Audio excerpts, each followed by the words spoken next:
Mort au monde caché en Dieu. Colossiens 2, verset 20. Si vous êtes mort avec le Christ au principe élémentaire du monde, pourquoi, comme si vous viviez encore dans le monde, vous soumettez-vous à la prescription? Colossiens 3, verset 3.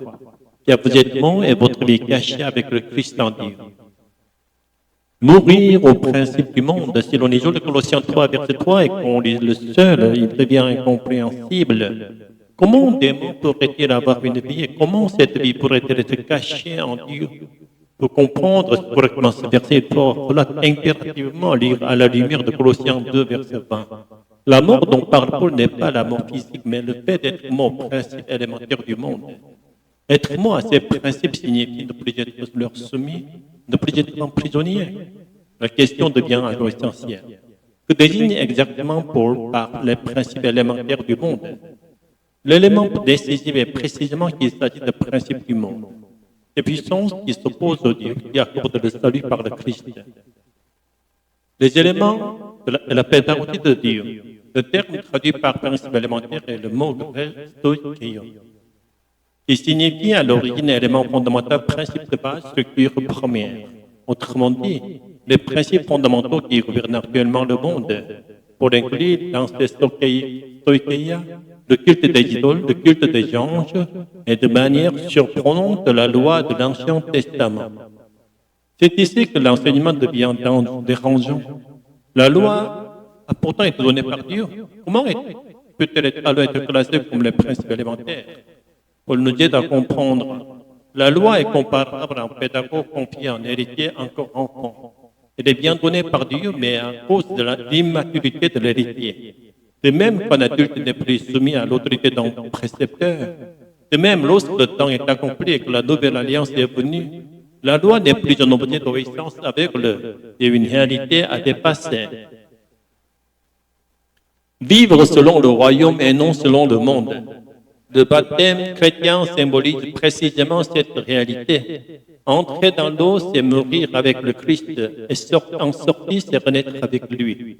Mourir avec le Christ ne signifie pas mourir physiquement, mais mourir au culte des idoles, au culte des anges, au culte des hommes et à l'obéissance absolue à la loi. Nous ne sommes plus appelés à vivre selon les principes qui gouvernent ce monde, mais selon les principes du royaume de Dieu, avec le Christ. Pourtant, comme Paul le déplore en Colossiens 2, verset 20, même les chrétiens continuent souvent à vivre selon les principes du monde. On justifie la culture du monde comme un don de Dieu. On justifie les autres religions comme contenant la volonté de Dieu. On les présente comme les chemins possibles vers Dieu. Mais l'ordre est clair. Nous devons d'abord être contre-culturels. Nous devons d'abord confesser que seul le Christ est le chemin et la vérité. Ce n'est que lorsque notre vie est entièrement cachée en Dieu que nous pouvons alors entrer en dialogue avec le monde. Les autres religions et philosophes peuvent être reconnus comme des principes élémentaires, ayant une valeur pédagogique.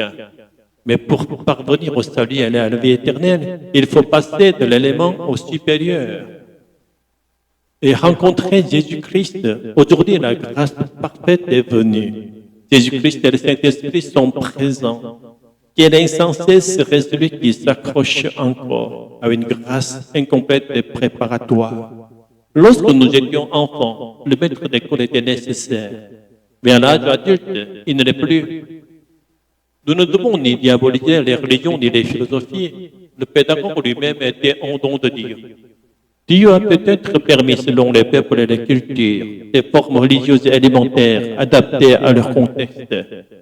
Nous pouvons respecter les autres religions, mais nous devons suivre uniquement Jésus-Christ.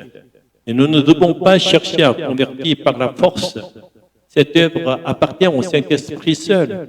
Croyons que notre vie est éternellement et solidement cachée en Dieu.